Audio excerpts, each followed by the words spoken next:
মন্ত্রিপরিষদ বিভাগ থেকে একটা সিদ্ধান্ত হয়েছে যে সরকারি অফিসে সৌর বিদ্যুতের অধিকতর ব্যবহার নিশ্চিত করার ব্যাপারে 10 আগস্ট মন্ত্রিপরিষদ বিভাগ থেকে একটি নির্দেশনা জারি করা আছে। এই নির্দেশনাটি মাঠ পর্যায়ে এবং কেন্দ্রীয়ভাবে বাস্তবায়নের জন্যই আজকে মন্ত্রণালয়ের এই জরুরি মিটিংটি আহ্বান করা হয়েছে এবং আমরা প্রাথমিকভাবে সিদ্ধান্ত নিয়েছি যে সারা বাংলাদেশে পল্লী উন্নয়ন এবং সমবায় বিভাগের এবং স্থানীয় সরকার বিভাগের যত হেড অফিস এবং মাঠ পর্যায়ের অফিস আছে আমরা পর্যায়ক্রমে রুফটপে সৌর বিদ্যুতের মাধ্যমে আমাদের যে অফিসে যে কয় কিলোমিটারের যেই কয় কিলোওয়াটের বিদ্যুতের প্রয়োজন হয় এটা আমরা নিশ্চিত করব এবং নবায়নযোগ্য জ্বালানি যেটা সরকারের সিদ্ধান্ত এই জ্বালানি ব্যবহার করে নেট মিটারিংয়ের মাধ্যমে আমাদের প্রয়োজনের অতিরিক্ত বিদ্যুৎ কোনো অফিস উৎপাদন করলে আমরা সেটা আবার জাতীয় গ্রিডে যাতে বিক্রি করা যায় এই ব্যাপারে আমরা আজকে সিদ্ধান্ত নিয়েছি এবং এই প্রত্যেকটি প্রতিষ্ঠানের আমাদের অ্যাবিলিটি রয়েছে। আমরা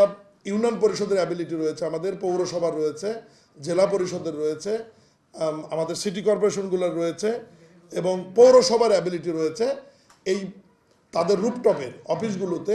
সৌর বিদ্যুতের যে ব্যয় হবে এই ব্যয় মেটানোর জন্য। এরপরেও যদি কোনো লোকাল গভর্নমেন্টের প্রতিষ্ঠান তাদের ব্যয় মেটাতে অক্ষম হয় সেই ক্ষেত্রে আমাদের স্থানীয় সরকার বিভাগে সাধারণ বরাদ্দর পাশাপাশি আমাদের যে স্পেশাল বরাদ্দ আছে আমরা প্রয়োজনে তাদের যদি 5 লাখ 6 লাখ 7 লাখ বা 10 লাখ টাকা এরকম প্রয়োজন হয় আমরা স্পেশাল বরাদ্দ থেকে এই নবায়নযোগ্য জ্বালানিকে কার্যকরী করবার জন্য আমরা এই অর্থ তাদেরকে দিয়ে দেব এবং এই মন্ত্রণালয় থেকে আমরা বড় ধরনের একদম মাঠ পর্যায়ে আমরা এই নবায়নযোগ্য জ্বালানি বা রুফটপে সৌর বিদ্যুতের মাধ্যমে সরকারের জাতীয় গ্রিডের বিদ্যুৎকে আমরা সাশ্রয় করার ব্যাপারে গুরুত্বপূর্ণ ভূমিকা রাখার জন্যই আজকে এই মিটিংয়ের আহ্বান করা হয়েছে এবং এই মিটিং থেকে আমরা 2টি কমিটি আজকে করার সিদ্ধান্ত নিয়েছি। স্থানীয় সরকার বিভাগের অতিরিক্ত সচিবের নেতৃত্বে একটি কমিটি, পল্লী উন্নয়ন এবং সমবায় বিভাগের অতিরিক্ত সচিবের নেতৃত্বে একটি কমিটি। এই কমিটি বাংলাদেশে যারা সৌর বিদ্যুতের পাইনর যে প্রতিষ্ঠানগুলি যেমন ওয়ালটন, আরএফএল প্রাণ, এরপরে গ্রামীণ শক্তি, এর বাইরেও যদি ছোটোখাটো কিছু প্রতিষ্ঠান থাকে তাদের সঙ্গে এই কমিটি বসে মূল্যগুলি নির্ধারণ করে নেবে যে কোন অফিসে কি ধরনের মূল্য প্রয়োজন হবে, মানে দাম দর ঠিক করবে আর কি। এই কমিটি করলে প্রয়োজন হলে যে প্রতিষ্ঠানের সাথে আমাদের সহজতর হবে, যাদের অ্যাবিলিটি আছে এতগুলো প্রতিষ্ঠানে, আমাদের তো অনেকগুলো প্রতিষ্ঠান, ধরেন আমাদের সিটি কর্পোরেশন 13টি, তাদের অধীনস্থ অনেক অফিস রয়েছে, জেলা পরিষদ 61টি,